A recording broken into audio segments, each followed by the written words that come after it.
I'm going to introduce them to you very quickly. They don't need any introduction, but first up, Boris Johnson. Great to be here. Now, when I became mayor of this city 7 years ago, the #1 priority was to protect Londoners from the impact of a catastrophic recession and to keep them in jobs. And we saw, in the space of a few months under that last Labour government, we saw about 190,000 Londoners lose their jobs. We saw 54,000 businesses go to all good London businesses, and everybody was saying all the wealth, all the power was going to migrate away from London to Shanghai, Mumbai, Dubai, bye-bye London. And I said, look at us, look at our city today. Since David Cameron and the Conservatives have been in power, we have seen 530,000 jobs created, 215,000 more businesses, and young people not in education, employment or training down at levels not seen for 25 years. That is a fantastic achievement by everybody in this city. We now have the most dynamic urban economy anywhere in the world. Financial, creative, cultural, innovation, like you guys, tech, the tech capital of the world. FinTech, biotech, edtech, medtech, nanotech, aztech, you name it, we've got half a million jobs. London is the most buzzing city on earth. We have more live music venues than anywhere else on earth. In fact, we have more comedy clubs in London than any other city in Europe. A fact for which some comedians seem profoundly ungrateful.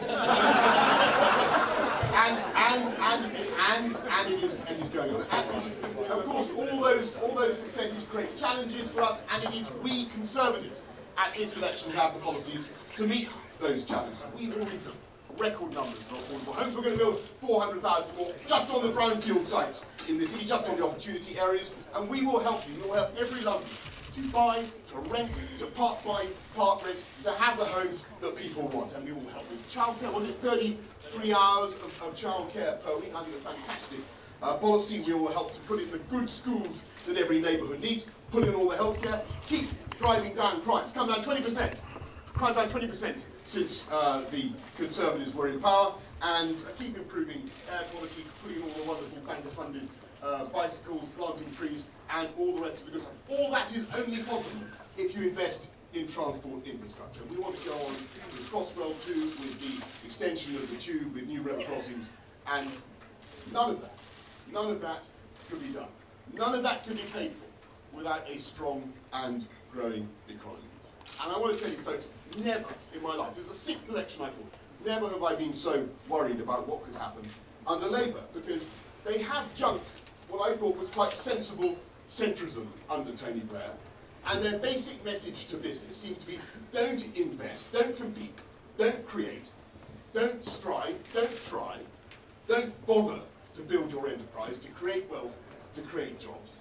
Because what they're going to do is whack up taxes, impose badly thought out regulation, and make it harder to take people on. And to make it even worse, they have the Scottish nationalists, or they would have, the Scottish nationalists telling them what to do. And that explains the psychology of Ed Miliband's bizarre tablet of stone that you may have seen.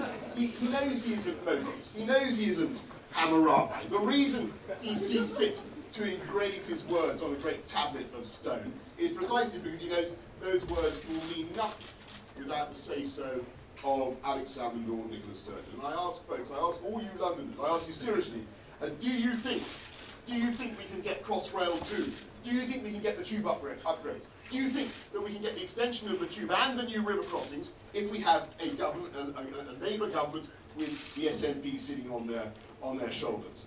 And we'll get the A358 extension from Ilminster to Taunton, folks, and a hundred other vital pieces of transport infrastructure for this country. When you've got Alex Salmond effectively with his feet up on Miliband's desk in Downing Street, holding out his glass for more champagne, pink champagne paid for by the English taxpayer. Will we get that? Will we get what we want? I don't think we will. I think we won't get what we need, and what we need is clear, positive government to take Britain forward. And I think what we'll get instead is chaos and stasis and paralysis as Labour and the SNP fight like ferrets in the sack. And on Friday, I think what you'll see is anxiety in the market, you'll see the selling off of sterling, the slow drumming roar of investors deciding to migrate away from this country, and the fear of Ed Miliband and his anti-business agenda. So I say to you, in all sincerity, folks, let's dodge that bullet. Let's give that nightmare, that madness, a miss. And we can. And we have a very, very clear choice on Thursday. We can go back under Ed Miliband and the Labour Party to a kind of French version of the 1970s, and I think it's totally bonkers that he thinks France is the economy to imitate. How many? Let me ask you, les amis. How many Brits, how many British people do you think there are living and working in Paris at the moment? Does anybody have a clue? Anybody know?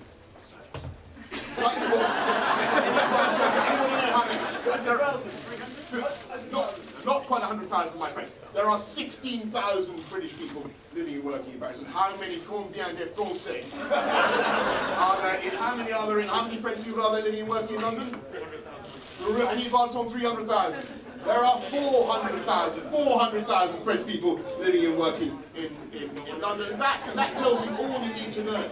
All you need to know about the relative dynamism and competitiveness of the London economy and what has happened under this Conservative-led government. I say you find we can go forwards, we can go under David Cameron and the Conservatives, or we can go backwards under Ed Miliband. I want to go forward. I want to go forward with this country's fantastic record, recent record of economic success. It is true that we see, under this administration, we have seen increasing quantities of cake being exported from London to France. We export bicycles to Holland, TV aerials to Korea, rice to India, ever increasing numbers of cars made in this country, from China to Africa, around the world.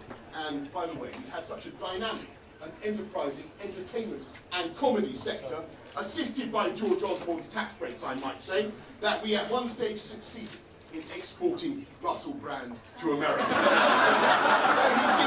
though he seems mysteriously to have returned. But we have an incredible future. We have an incredible future in this country. We have an incredible future. I hope that on Thursday that you will vote to keep this economy, keep this city, keep this country moving strong and moving forward. I hope very much, therefore, that you will vote for the man who's now about to speak, my friend, the Prime Minister, David Cameron. Thank you.